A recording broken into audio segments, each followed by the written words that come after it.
Sir, আমাদের আজকের আলোচনার বিষয় হচ্ছে জায়েদ বিন হারেসা, অর্থাৎ যাকে রাসূলুল্লাহ সাল্লামের পালক পুত্র বলা হতো। তো আমি শুরুতেই ডক্টর মাহবুবুল আলম স্যারের কাছে আসবো। ওনার পরিচয় এবং প্রাথমিক জীবন সম্পর্কে যদি একটু বলতেন স্যার। বিসমিল্লাহ, আলহামদুলিল্লাহ, ওয়াসসালাতু ওয়াসসালামু আলা রাসূলিল্লাহ ওয়া বা'দ। আমরা আজকে এমন একজন সাহাবী সম্পর্কে আলোচনা করতে যাচ্ছি। এই সাহাবী সম্পর্কে মহাগ্রন্থ আল কোরআনে একজন মাত্র সাহাবীর নাম এসেছেন, তিনি হচ্ছেন যায়েদ ইবনে হারেসা রাদিয়াল্লাহু তাআলা আনহু। যায়েদ ইবনে হারেসার আমরা নামের মধ্যে পাচ্ছি তার নাম জায়েদ, আব্বার নাম হারেসা, আর তার মার নাম লোবাবা, সৌদা বিনতে লোবাবা, এবং তিনি কালব গোত্রের জন্মগ্রহণ করেন। তার বয়স যখন ৮, তখন তার বাড়িতে লুটতরাজ হয়েছিল। সেই লুটতরাজের সময় দস্যুরা, ডাকাতরা তার বাড়ির ঘরের ধনসম্পদ, উট এবং শিশুদেরকে সেখান থেকে লুট করে নিয়ে গেছে। লুট করে নিয়ে যাওয়ার পরে তারা উকাজ মেলায়, যে বিখ্যাত মক্কার মেলা ছিল আরবে, সেই মেলায় বিক্রি করে দেয়। সেখানে হযরত খাদিজা রাদিয়াল্লাহু তাআলা আনহার ভাতিজা হাকিম, তিনি ক্রয় করে নেন 400 দিরহামে। তার কাছে নিয়ে আসার পরে আরও অনেকগুলো দাস ক্রয় করে নিয়ে আসছেন। তো তার ফুফু খাদিজা রাদিয়াল্লাহু তাআলা আনহাকে অফার দিলেন যে এই দাসগুলোর মধ্যে থেকে যে কোনো একজন দাস আপনি নিতে পারেন, আপনার জন্য উপহার। তো তিনি সেগুলো দাসগুলোকে দেখে জায়েদকে তার পছন্দ হলো। এই জন্য পছন্দ হলো যে তার মধ্যে একটা চৌকুশনেস বা একটা তার মধ্যে ব্যতিক্রম একটা দেখতে পেলেন, ব্যক্তিত্ব দেখতে পেলেন।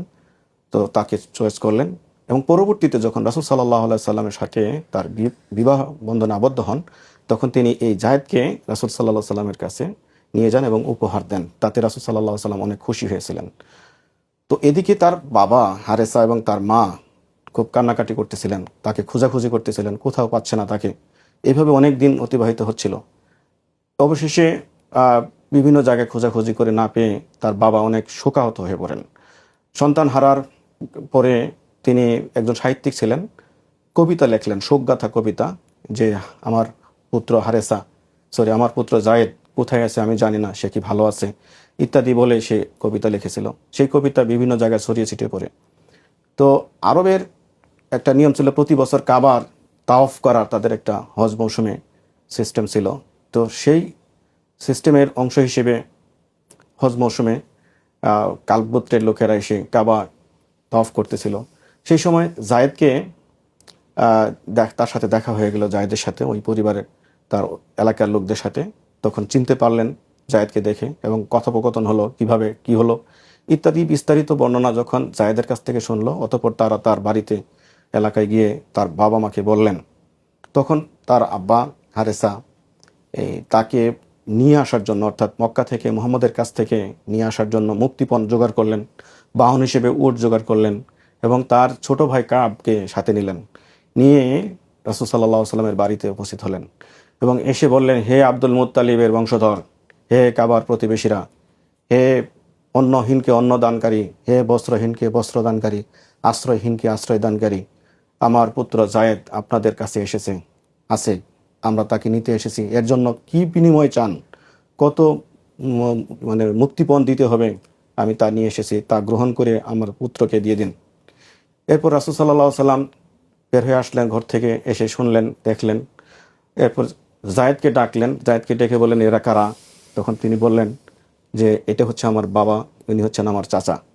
এরপর রাসূল সাল্লাল্লাহু আলাইহি সাল্লাম জায়েদকে অফার দিলেন যে তুমি চাইলে তোমার আব্বা চাচাদের সাথে চলে যেতে পারো, চাইলে তুমি আমার সাথে থেকে যেতে পারো। কিন্তু জায়েদ ইবনে হারেসা রাদিয়াল্লাহু তাআলা আনহু তিনি থেকে যাওয়ার জন্য ইতস্তত একটু না করে সাথে সাথে বললেন যে আমি আপনার সাথে থেকে যেতে চাই। তার বাবা বললেন, এটা কেমন কথা, তুমি এমন কেমন জীবন বেছে নিলে যে স্বাধীন জীবনের পরিবর্তে, বাবা মার সাথে থাকার পরিবর্তে তুমি পরাধীনতা, দাসত্বকে বেছে নিলে। তখন তিনি বললেন যে আমি এমন একজনের কাছে এসেছি যার মধ্যে আমি দেখেছি যে এমন কিছু দেখেছি তাকে আমি পরিত্যাগ করে যেতে পারি না।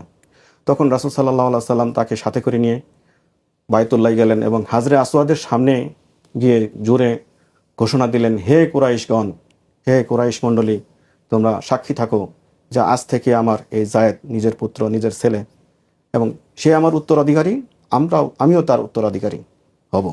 এই কথা বলার পরে তার বাবা খুশি হয়ে গেল এবং তাকে ছেড়ে রেখে চলে গেলেন।